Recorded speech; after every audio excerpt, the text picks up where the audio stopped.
اہم خبر ہے، خواجہ حارث توشہ خانہ کیس میں قانونی ٹیم سے الگ ہو گئے ہیں۔ ذرائع کا یہ بتانا ہے کہ قانونی ٹیم میں ڈسپلن سے متعلق تحفظات کے بعد علیحدگی کا فیصلہ کیا گیا ہے۔ طیب بلوچ ہمارے ساتھ موجود ہیں۔ طیب بلوچ، بتائیے گا کیا معاملہ ہے یہ؟ جی، تحریک انصاف کے چیئرمین کے وکیل خواجہ حارث نے جو ہے اب خود کو تحریک انصاف کی قانونی ٹیم سے جو ہے وہ الگ کر لیا۔ چیئرمین پی ٹی آئی کی قانونی ٹیم میں ڈسپلن کے حوالے سے تحفظات کے بعد خواجہ حارث نے خود کو علیحدہ کرنے کا فیصلہ کیا ہے۔ خواجہ حارث نے کیس کی تمام فائلیں چیئرمین پی ٹی آئی کی لیگل ٹیم کو بھی بھجوا دی ہیں۔ اسلام آباد ہائی کورٹ میں سزا معطلی کی درخواست پر سماعت کے لیے خواجہ حارث پیش نہیں ہوں گے۔ توشہ خانہ کیس سے متعلق سپریم کورٹ میں زیر سماعت درخواستوں میں بھی خواجہ حارث اب بطور وکیل پیش نہیں ہوں گے۔ سپریم کورٹ اور ہائی کورٹ میں چیئرمین پی ٹی آئی کی نمائندگی اب سردار لطیف کھوسہ اور دیگر وکلا کریں گے۔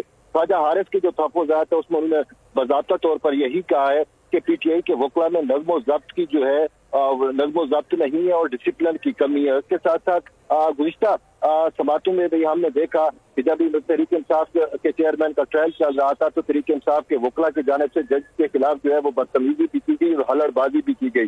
شاید ایک سینئر وکیل جو ہے وہ یہی سمجھتے ہیں کہ ان کی موجودگی میں اگر جونیئر وکیل اس طرح کی بدتمیزی کرے گے تو یہ پھر اس کی اپنے اوپر حرف آتا ہے۔ تو اسی وجہ سے خواجہ حارث نے جو ہے نظم و ضبط کی کمی اور ڈسپلن نہ ہونے کی وجہ سے خود کو تحریک انصاف کی لیگل ٹیم سے الگ کر دیا ہے۔ جی ٹھیک ہے طیب، اس بارے میں اپڈیٹ کرنے کے لیے بہت شکریہ آپ کا۔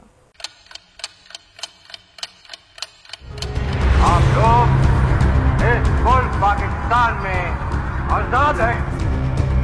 صحافتی اصولوں پر کاربند بول نیوز نے رکھی روایت برقرار۔ بول نیوز کی جانب سے دیکھنے والوں کو یوم آزادی کی بے حد مبارکباد۔ ملک بھر سے جشن آزادی کی تقریبات بول نے دکھائی اپنی اسکرین پر۔ پاکستان کے 76ویں یوم آزادی کا جشن بول نے سنائی پاکستان زندہ باد کے نعروں کی گونج۔ بول کی سب سے بڑی ٹرانسمیشن میں پاکستان کا نام روشن کرنے والوں نے دیے قوم کو پیغامات۔ بے پناہ مشکلات کا سامنا کر کے اس ملک کو حاصل کیا۔ آزاد قوموں کو بہت سی قربانیاں دینی پڑتی ہیں۔ 76 واریوں میں آزادی کا دن جوش و خروش کے ساتھ منایا، کیونکہ زندہ باد پاکستان یہ ہے بول کی پہچان۔ سبسکرائب کریں اور بیل دبائیں تاکہ کوئی خبر رہ نہ جائے۔